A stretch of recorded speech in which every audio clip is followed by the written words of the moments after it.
Assalamualaikum warahmatullahi wabarakatuh. Saya Indun Ariningsih, kelas PMT 6B. Di sini saya akan membahas tentang bagan multimedia pembelajaran. Fokus yang saya akan bahas, makna multimedia, komponen multimedia, pembagian multimedia berdasarkan penyajian, manfaat multimedia. Yang pertama, makna multimedia. Makna multimedia sebelum tahun 1980 yaitu kumpulan dari berbagai peralatan media berbeda yang digunakan untuk menyajikan materi pelajaran. Misalnya tulisan, grafik, gambar dalam kertas karton yang ditempelkan di dinding. Makna multimedia sesudah tahun 1980 yaitu penyampaian informasi secara interaktif dan terintegrasi yang mencakup teks, gambar, suara, video, atau animasi. Kemudian, pada bagan yang berwarna ungu ada komponen multimedia. Komponen multimedia itu terdiri dari 5 komponen. Yang pertama, teks. Teks ini sering digunakan untuk menyajikan isi, penjelasan, menu label, atau caption. Kemudian ada audio. Audio ini digunakan untuk memperjelas atau mempertegas suatu informasi yang ingin disampaikan. Kemudian ada video.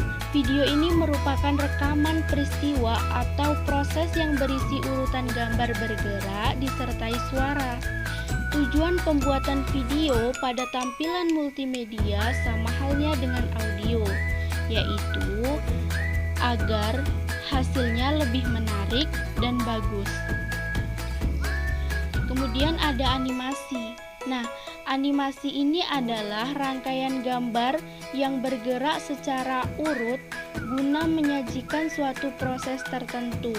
Animasi merupakan komponen multimedia yang mempunyai peranan penting dalam membantu peserta didik memahami dan mencerna topik pembelajaran yang kompleks dan abstrak. Kemudian ada gambar, foto, dan grafis. Nah, ini merupakan satu kesatuan ya, di mana digunakan untuk memperjelas penyampaian informasi verbal. Kemudian selanjutnya saya akan menjelaskan manfaat multimedia di sini berada pada bagan yang berwarna hijau. Nah, manfaat multimedia ini ada 4. Yang pertama, menyajikan benda atau peristiwa yang jauh atau berbahaya. Nah, ketika siswa sedang belajar, dia harus mempelajari benda-benda yang berbahaya. Nah, guna multimedia ini di mana agar siswa bisa mempelajari benda-benda berbahaya tanpa harus bersentuhan langsung atau tanpa harus berinteraksi langsung gitu. Ini jadi multimedia ini sangat bermanfaat sekali. Kemudian yang kedua, memperbesar benda kecil yang tidak tangkap oleh mata atau memperkecil benda yang sangat besar yang tidak mungkin dihindari dari sekolah. Kemudian yang ketiga, terdapat privasi di mana siswa tak perlu malu melakukan kesalahan, belajar saat berkebutuhan muncul, dan belajar tanpa terikat waktu. Kemudian yang keempat, menyajikan benda atau peristiwa kompleks, rumit, yang langsung cepat atau lambat seperti sistem tubuh manusia, bekerjanya suatu mesin, tata surya, perkembangan tumbuhan, dan sebagainya. Nah, kemudian ada pembagian multimedia berdasarkan penyajiannya. Pembagian multimedia berdasarkan penyajiannya ada multimedia linier dan multimedia interaktif. Multimedia linier itu adalah multimedia yang tidak dilengkapi dengan alat pengontrol apapun yang dapat dioperasikan oleh pengguna. sedangkan multimedia interaktif yaitu multimedia yang dilengkapi dengan alat pengontrol yang dapat dioperasikan oleh pengguna sehingga pengguna dapat memilih apa yang dikehendaki untuk proses selanjutnya. Perbedaannya, jika multimedia linier itu tidak dilengkapi dengan alat pengontrol, sedangkan multimedia interaktif dilengkapi dengan alat pengontrol.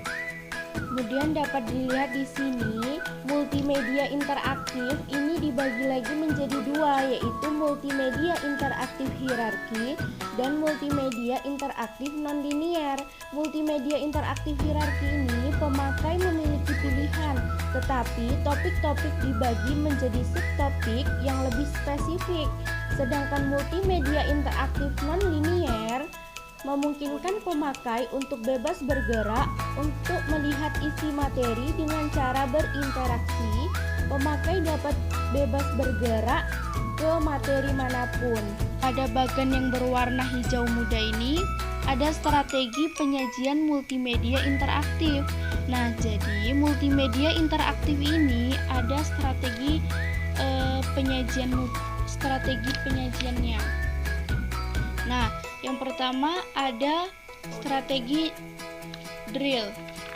Nah, strategi drill ini berisi rangkaian soal-soal guna meningkatkan keterampilan dan kecepatan berpikir pada mata pelajaran tertentu. Di dalam metode drill ini, seharusnya siswa sudah mengetahui konsep dari pelajaran. Nah, misalnya pada mata pelajaran matematika, ketika kita ingin menguji siswa dengan menggunakan strategi drill ini, diharapkan siswa itu sudah memahami materi matematika, misalnya pada materi aljabar. Siswa itu harus memahami konsep dari aljabar.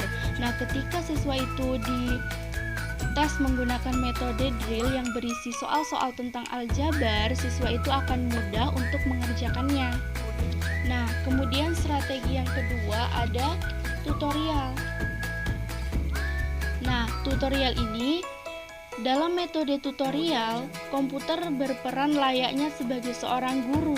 Siswa harus bisa berpartisipasi aktif dalam proses belajarnya dengan berinteraksi dengan komputer. Materi pelajaran dalam subtopik disajikan lebih dulu, kemudian diberi soal latihan. Nah, dalam strategi tutorial ini bertahap. Pertama, siswa diberi materi pelajaran dulu. Setelah itu, baru diberi soal-soal latihan. Kemudian ada strategi simulasi. Strategi simulasi ini merupakan suatu model atau penyederhanaan dari situasi objek kejadian sesungguhnya. Program multimedia pembelajaran dengan metode simulasi memungkinkan siswa memanipulasi berbagai aspek dari sesuatu yang disimulasikan tanpa harus menanggung resiko yang tidak menyenangkan. Nah, kemudian strategi games. Games ini adalah metode permainan yang dapat diakomodasi dalam program multimedia pembelajaran interaktif. Game yang digunakan tentu saja yang bersifat edukasi.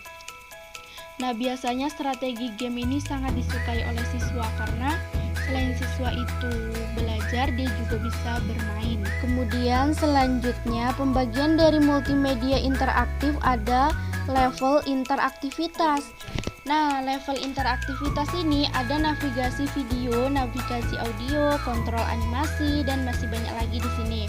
Nah, navigasi video dan navigasi audio ini hampir-hampir mirip, di mana navigasi video atau audio adalah seperangkat tombol yang berfungsi untuk mengontrol jalannya video ataupun audio. Siswa dapat berinteraksi melalui tombol tersebut agar dapat memainkan dan mematikan video atau audio yang ada dalam multimedia pembelajaran interaktif. Nah, interaktivitas dari navigasi video dan audio ini levelnya masih rendah. Kemudian ada kontrol animasi. Kontrol animasi adalah seperangkat tombol untuk mengatur jalannya animasi. Fungsi tombol animasi ini bisa dibuat sesuai dengan kebutuhan jenis animasi yang akan diatur. Nah, Kemudian navigasi halaman. Navigasi halaman adalah seperangkat tombol yang berfungsi untuk mengeksplor halaman multimedia pembelajaran interaktif, maju satu halaman, mundur satu halaman, atau menuju halaman lain yang diinginkan. Nah, level interaktivitas dari navigasi halaman ini termasuk dalam kategori yang lebih tinggi dari navigasi video ataupun audio. Kemudian ada kontrol menu atau link, adalah objek yang berupa teks, gambar, atau ikon yang diberi properti hyperlink.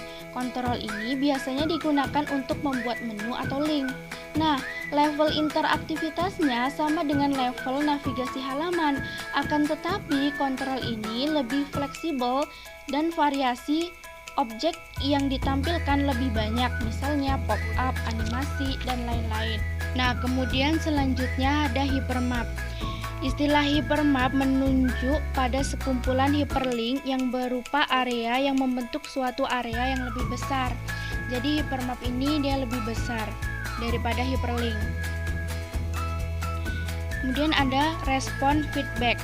Interaktivitas berupa respon feedback adalah mekanisme aksi-reaksi dari suatu program yang interaktif. Siswa diberi respon karena adanya permintaan dari program dan selanjutnya program memberi umpan balik yang sesuai. Jadi ada aksi dan reaksi antara siswa dan program. Kemudian drag and drop adalah aktivitas memindahkan suatu objek dari satu tempat ke tempat yang lain di dalam layar. Nah, selanjutnya ada kontrol simulasi. Dalam simulasi, pengguna dimungkinkan interupsi atas jalannya proses. Pengguna dapat memberikan input sehingga proses bisa berubah.